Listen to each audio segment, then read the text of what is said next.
Hey guys, welcome back to Phone Tricks. In this video, we will learn how to screencast Poco M4 Pro and Poco M4 Pro 5G smartphones. Without further ado, let's get started. First of all, you need to swipe down the quick panel.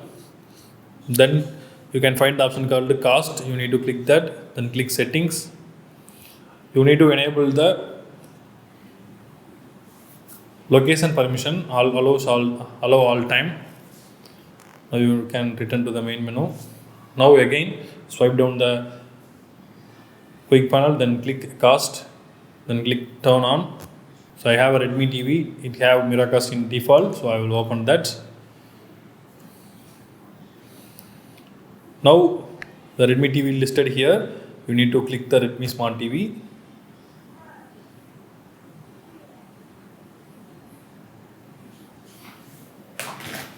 Now the phone display is displayed into the smart TV, so you can watch videos or play games. Even you can watch your Netflix and other content also.